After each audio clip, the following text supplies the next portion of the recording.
It's 11:30 and this is Centennial College Radio News. I'm Sharmin Hassaniani with Irina Burtan and Denise Falzon. In weather, it's 14 degrees and sunny outside our East York studios. Now here are the headlines.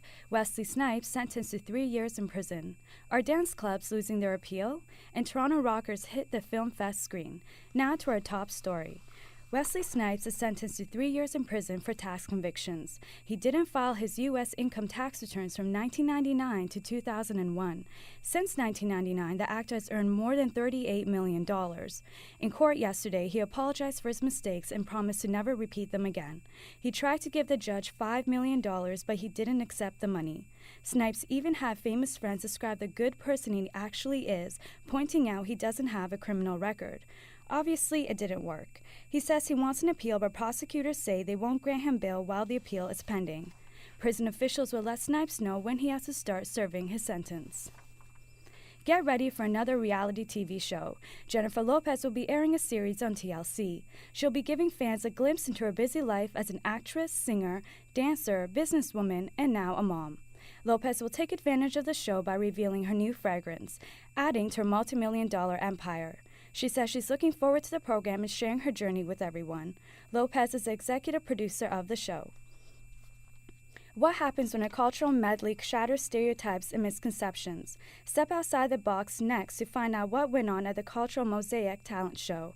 Irina Burtan reports. MC Andre Vachis appears on stage with his upper body trapped in a green-colored box. The audience has to help him get out of the box by yelling "kaboom" as loud as possible. After 3 intense roars from the spectators, 22-year-old Vachis destroys the box. Outside of the box means stop restricting yourself. I mean, there's a lot of things in life that we let hold us back, and it's not about focusing on what can hold us back, but focusing on what we can accomplish, what we're able of doing, you know? Outside the Box is the new concept of the 18th Annual Cultural Mosaic Talent Show.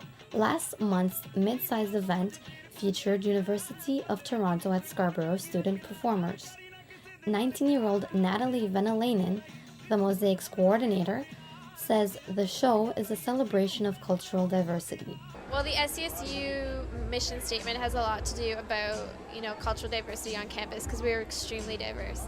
And especially to have a show like this, it elevates school spirit. The audience clapped furiously for various vocal pieces, a couple of traditional South Asian dances, and even a comedy routine. Irina Burtan, Centennial College Radio News. Now here's Irina with commentary. Thanks, Sharmin, and hello, everyone. Let's talk about nightclubs. Young adults seem to be the biggest fans of the club scene. Going to a club in the weekend appears to be an absolute must for anyone 18 to 26. So as a 21-year-old, why don't I enjoy clubbing like the rest of the normal, cool people who are my age? And why is it that I don't feel bad about myself when I'm home reading a book on a Friday night instead of getting smashed? The answer, I don't want to throw away money on overpriced $3 coat checks or $6 beers.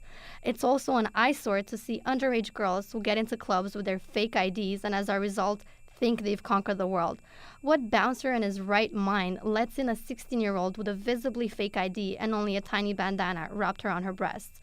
But I especially despise the hormone-driven males injected with shots of bravery from all the booze they've had who dare put their hands on girls who are likewise too wasted to care.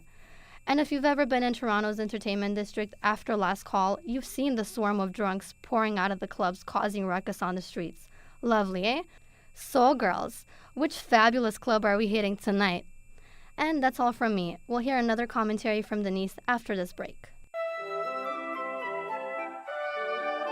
Hi, I'm Herman. I'm one of Santa's helpers. Rudolph would have been here too, but he's getting a light bulb in his nose replaced right now. We're inviting you to Allison's Pet Center for their annual and spectacular Christmas sale.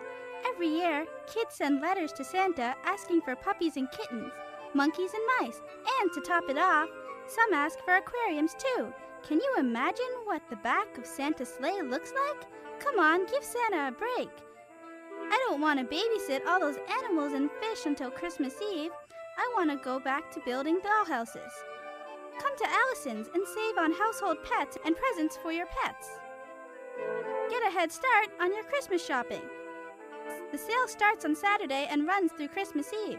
Allison's is located on the corner of Fulton and North Streets in Petaluma. And a meowy Christmas and a Happy New Year from Allison's Pet Center.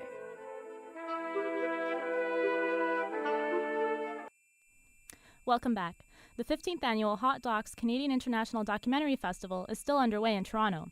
I had the chance to see this year's opening film called Anvil, the story of Anvil, and it was absolutely amazing. For those who don't know, Anvil is a Toronto thrash metal band who have been around since the 80s. I like to call them the almost famous band because they never really hit it big. But I have so much respect for them for sticking to that old school sound of thrash metal and performing just for the love of the music. The documentary shows the band's content with their level of success, yet constant struggle for more. But Anvil's immense passion for music is so evident in this film. The highlights for me are the interviews with all the legendary metal musicians like Metallica's Lars Ulrich and Tom Araya from Slayer. But even if you're not a metal fan, you'll enjoy this film.